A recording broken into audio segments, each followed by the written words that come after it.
Bueno, yo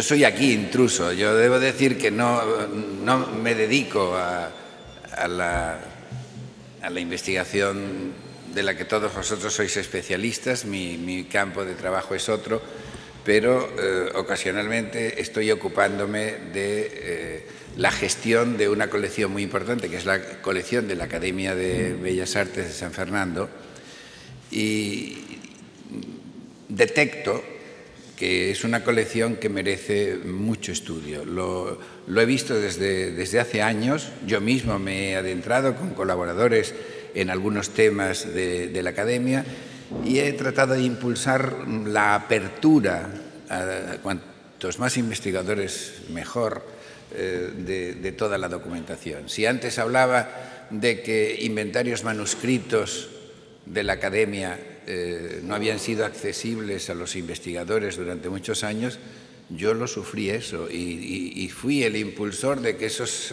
inventarios que estaban guardados en un cajón pasasen al archivo y se pusiesen a disposición de todo el mundo. Recuerdo haber leído el inventario que hizo en 1963 Alfonso Pérez Sánchez, donde se quejaba de que no había tenido acceso a los inventarios manuscritos de la Academia. O sea, que se estaba haciendo el inventario sin tener el documento de partida que hubiera sido necesario para ello. ¿Por qué? Falta de organización, cosas que estaban donde no debían de estar, etcétera, etcétera. Cuando yo llegué a ocuparme de la colección del museo, pues mi sorpresa era, y sigue siendo, y dirán, ¿y por qué no lo hace?, que de cerca de más de 1.500 cuadros fotografiados, hay aproximadamente la mitad fotografiados. Y los otros solamente tienen acceso a verlos los que entren allí. Si antes no podíamos entrar, ahora se puede más entrar. Sería muy fácil con una cámara digital hacer fotos de los cuadros y ponerlos a disposición de los investigadores. El problema es que esos cuadros que no se han fotografiado están en unas condiciones deplorables. Entonces, lo que hemos hecho ha sido un plan de emergencia de forrar cuadros, rentelar, limpiar un poco y para poderlos ir incorporando a las bases de datos en las que estamos trabajando, es decir, en las condiciones en las que estaban.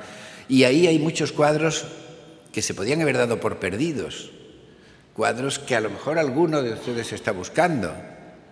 Un cuadro que estaba buscando desde hacía mucho tiempo un colega nuestro, que era Matías Díaz Padrón, pues fue de los primeros que me ocupé de él. A ver, este cuadro cuál es, dónde está, era un Van Dyck, es la Magdalena, la Virgen, el Niño y los Santos Pecadores de Van Dyck, que había estado en la antesacristía del Escorial y estaba allí, y era el original, nada de copia, era el original. Y se le hicieron radiografías y tenía multitud de arrepentimientos, uno de ellos interesantísimo, porque se veía en las radiografías unos paños que tiene el niño envueltos en las piernas que están en un dibujo original de Van Dyck, pero no está, no se le ve porque ahora está pintado de otra manera, pero en el primer boceto que hizo sí lo había puesto así. Es decir, que el cuadro es el cuadro original. Y cosas como estas, pues yo he estado trabajando y tratando de identificar, y no exagero, pero ha habido momentos en los que casi cada semana encontrábamos una firma de un cuadro, una firma que estaba o por delante o por detrás o en el marco o limpiando un poco y se veían. Y en el 100% de las veces que encontrábamos una firma, en el 100% de las veces la atribución era otra. Cuando nosotros hace unos años nos pusimos a estudiar, y hasta aquí luego hablará María Dolores Sánchez Jáuregui, que bueno, ella ahora mismo es comisaria de una exposición que está en el Ashmolean Museum en Oxford y es comisaria y editora de un catálogo magnífico que ha editado la Yale University Press. Y ahí hay 50 y tantos cuadros de la Academia de San Fernando que procedían de Italia, que tienen unos tienen autor, otros no tienen autor, vamos, conocido, no se sabía, pero cuando se ha podido entrar en toda esa documentación, de los 50 y tantos cuadros, ni uno solo estaba correctamente atribuido a ojo, claro, a ojo de buen experto, correctamente atribuido a autor. Uno que estaba firmado, Salomon Delane, Roma, 1778, sabía la firma, pero la cartera y los inventarios ponía que era de Orozco, porque a alguien le pareció que era de Orozco. Es decir, que ahí hay mucho trabajo que hacer en la academia. Y metiéndome poco a poco en el tema de una colección que ha sido poco estudiada y a la que, reitero, invito mucho a que se estudie, voy detectando líneas por las que se puede uno adentrar.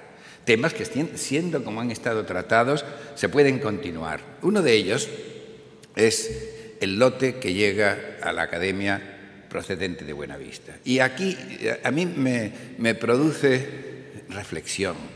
Este palacio, que fue de Godoy, pero que Godoy nunca habitó, había hecho unas obras, parece ser que en algún momento se depositaron en él cosas de Godoy. Puede ser, pero sobre todo lo que ocurre aquí durante la época francesa, cuando está Frédéric Quillet, es que aquí se quiere hacer un museo, que va a ser el gran museo napoleónico de Francia, pues aquí va a ser el gran museo josefino de España. El hermano va a hacer el paralelo a ese museo. Y Frédéric Quillet es el que está trabajando ahí durante unos años, haciendo una cosa que ahora voy a decir, que creo que se hizo, y sobre todo, bueno, con unos colaboradores, unos restauradores, empiezan a recoger cuadros de conventos, empiezan las primeras, entre comillas, desamortizaciones de conventos, pero también llevan cosas de la colección real, hay cosas que proceden de Godoy luego. Y cuando en 1813, junio, julio, bueno, ya se marchan los franceses, empieza, ¿qué hacemos con los cuadros que hay acumulados ahí en lo que iba a ser museo? Se llevan a la academia, pero en un desorden. Ahí llegan a la academia unos con información, otros sin información, unos ya le habían puesto el marco, a otros no se lo habían puesto. Viene una cantidad de cuadros y vienen además una serie de años. Por eso lo mismo aparece el cuadro de Van Dyck, que se limpió y ahora está colgado, que entra por la misma vía ese cuadro que ahora mismo está en el Instituto del Patrimonio Histórico Español, que es la copia que, al parecer, según ha sido recientemente publicado en Archivo Español de Arte, hizo Velázquez de la cena de Tintoretto. Y parece ser que es ese, y por las medidas y por todo, y toda la pinta que es. Y el cuadro viene con el marco, los sellos y todo del Palacio de Buenavista, pero sin embargo había estado antes en el Buen Retiro, o sea que allí se habían acumulado obras de procedencias diversas.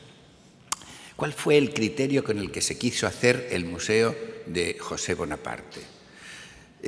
Creo que si alguien acomete este tema podrá algún día decir algo más, el criterio, porque cuando por primera vez en la historia de nuestros museos los cuadros que estaban en las colecciones reales pasan a un edificio propio y se quieren ordenar, y eso es 1818,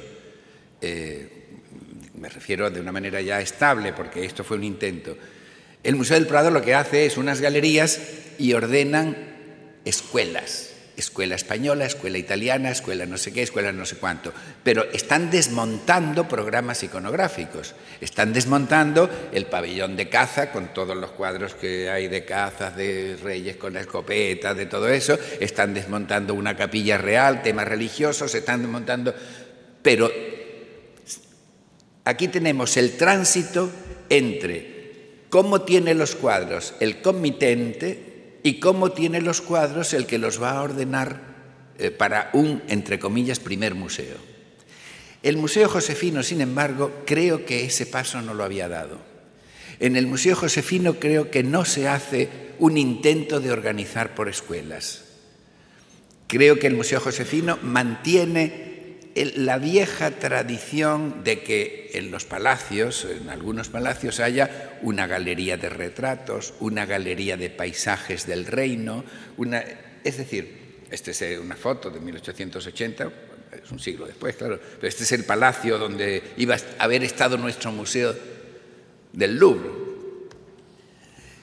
Y en este palacio hay una serie de cosas de Godoy que habían tenido un montaje. Godoy había hecho un encargo como comitente y había tenido, a lo mejor no lo había llegado nunca a montar, pero voy a poner un par de ejemplos que son cómo se montan los retratos, dónde se montan los retratos y de qué forma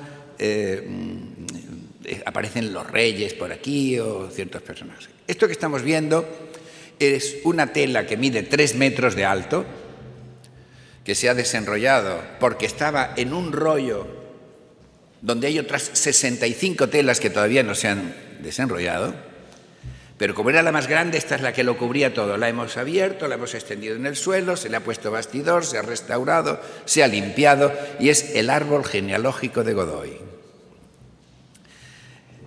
Esto probablemente debió formar parte de una sala y esto debió venir a la Academia acompañado de otra serie de cuadros, porque no nos explicábamos. Y en la Academia lo que han hecho ha sido estúpidamente, creo, este es muy malo. Y los han arrinconado, están rotos, están tan... Claro que son malos, pero históricamente es muy importante que recuperemos, porque todos esos que se ven en abanico, en la parte más próxima, por arriba están los reyes godos y los reyes no sé qué, pero los que hay ahí en la zona más próxima al propio Godoy, la parte de abajo, son nombres más conocidos, con los que él, o el rey de armas que le ha hecho el árbol, le ha podido conectar realmente, y es una familia hidalga, ¿no? Y de esos tenemos retratos malos, un obispo, un militar, o no sé qué, están en la Academia. Es decir, que hubo en algún momento, no por escuelas, evidentemente, hubo una agrupación de los cuadros de Godoy con su árbol genealógico y toda su familia por allí. ¿De dónde lo sacó? Muchos son cuadros del siglo anterior, pero son cuadros... Él ha ido buscando o le han ido facilitando cuadros de sus antepasados que estaban ahí. Esto viene de Buenavista, esto es parte del inventario, llamemos secuestrado, que viene de Buenavista. Esto explica también que en la Academia de San Fernando, y aquí pongo solo algunos, en la Academia de San Fernando tenemos la mayor colección de retratos de Godoy que existe.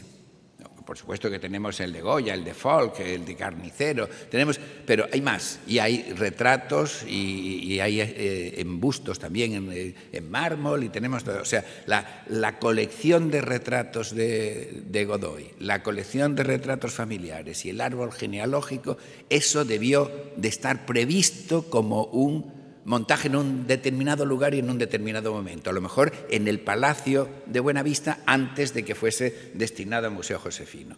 Cuando ya se destina a Museo Josefino, se cambia, ya no es Godoy, ahora hay que poner a otros personajes. Entonces, los retratos oficiales que están viniendo a Madrid, a José Bonaparte o tal, yo creo que forman parte del programa. A mí me llama la atención una cosa. Cuando se hace inventario de las colecciones de la Academia, cada vez que se hace un inventario, en el reinado que se haga, si se hace en el reinado de Carlos III, si se hace en el de Carlos IV, si se hace en el reinado de Fernando VII, el cuadro número 1 del inventario es siempre el retrato del rey reinante, y luego a continuación los otros. Es decir, el criterio escuelas está ahí no está el criterio escuelas, hay otros criterios de colocación de los retratos en la colección. Por supuesto que este tiene luego una serie de cosas en las que me voy a fijar. Ahí tiene la alfombra esa que se ven, los símbolos, eso, avispas, águilas y tal, son los mismos que aparecen en el marco. Aquí tenemos un marco del retrato de Napoleón, eso es una copia de Gerard, que está perfectamente hecho para enviárselo a José Bonaparte y tal, y que debió hacer pareja con otro retrato que ahora mismo no está, y no está por lo que no está. El marco sí se conserva, que es este, que ha sido cortado, se ve que no coincide, así como en el anterior, sí coincide perfectamente la abeja esa que hay en el ángulo, aquí está cortado porque han rehecho el retrato y se lo han puesto a un retrato de Carreño, me parece que es del siglo XVII y es un arreglo del marco. ¿Qué ha pasado con el retrato de José Bonaparte? Esto es una cosa muy interesante también. ¿Qué ha pasado con los retratos de José Bonaparte en España? En la Academia de San Fernando, cuando yo he visto los libros de Alexandre Laborde, cuya primera página es siempre un grabado con el retrato de José Bonaparte, ese, el rey intruso, lo tiene arrancado. O sea, hay una damnatio memoriae. El retrato que debió de haber en este marco ha desaparecido. Y no creo que para el mercado. Sí aparece siempre, muy a menudo aparece el rey intruso en los documentos y tal, pero iconografía del rey intruso en la Academia no tenemos nada. Lo que tenemos es rastros que han quedado, como por ejemplo el marco del que pudo, con seguridad, fue el marco de su retrato. Hay, por tanto, un momento de formar las colecciones en los palacios reales, que a lo mejor es el criterio que se emplea y que se mantiene un poco en la Academia, que durante un tiempo, retratos reales y personajes ilustres, que nada tiene que ver con lo que luego va a hacer el Prado, paisajes, vistas del reino, palacios, el Palacio de Aranjuez, el Palacio del Pardo. Tenemos una colección en la Academia que dice, son malos, si no es que sean buenos o malos, y están pintados en la corte. Son los temas que el comitente está encargando, pero se encargan hasta los peces del reino, que esa serie de grabados de Bru y tal, encargan las riquezas. Bueno, vámonos al reino de Nápoles, ¿qué le encargan a Hackert? Que pinte los puertos, y Hackert pinta los puertos del reino de Nápoles. Con eso es con lo que decoran los palacios. Ese es el sistema temático. Luego ya, si eso va a un museo y ponemos Hackert con Hackert, Mengs con Mengs y el otro con el otro, pues ponemos un puerto al lado de una Madonna. Ese es el criterio ya del museo moderno. Ciudades del reino y puertos, batallas y hechos históricos, temas de caza. Ese es el fauna del reino, temas religiosos, todo eso, pues en lo que ha venido y en las listas que hay, que han venido de lo que iba a haber sido el Museo Josefino, creo que una persona siguiendo la pista, este criterio, tendría mucho que decir de cuál fue el planteamiento que se estaba haciendo Quillet. Y ahora mismo todo eso está diluido, disperso. Por ejemplo, un retrato de Luis XIV en los almacenes, ahí lo tenemos, una copia de un retrato de Luis XIV. Viene de Buenavista, estaba en el Palacio de Buenavista y trae, y aquí es donde voy a entrar, trae la huella digital de Buenavista, que nosotros podremos reconstruir, porque aparte de tener listas, nosotros podemos reconstruir la huella digital. En algunos casos tienen una pegatina, y el año pasado yo ya enseñé algo, pero es que me he adentrado más y he seguido continuando con esto, y lo que tienen son marcos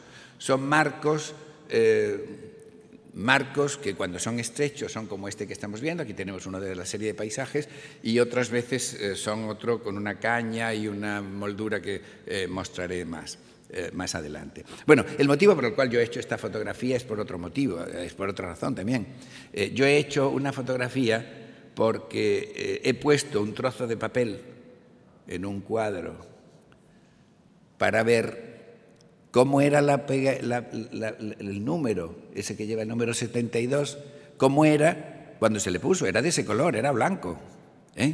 Desde 1872, que me parece que es cuando se ponen, bueno, 60 y tantos, no sé, luego hablarán de ello, el cuadro se ha oscurecido todo eso.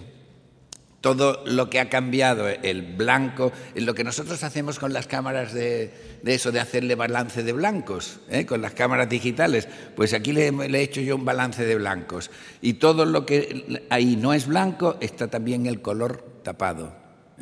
Debajo de eso son los barnices. Yo me divierto mucho cuando esa frase de que tanto emplean cuando quieren no limpiar un cuadro y decir que es que el tiempo también pinta. Pues mira, ese es el ejemplo. Bueno, Este es un marco típico de Buenavista del formato pequeño. Y luego hay otros, voy a pasar muy rápidamente, que son estos. Estos los he hecho así un poco en escorzo porque tienen como una media caña, son más anchos, tienen una media caña, son marcos neoclásicos, lisos, típicos. Aquí tenemos la ascensión de Murillo, aquí vemos, este lo vamos a ver continuamente. Voy a mostrar solamente unas cuantas fotografías porque voy a cortar por el tiempo que nos falta.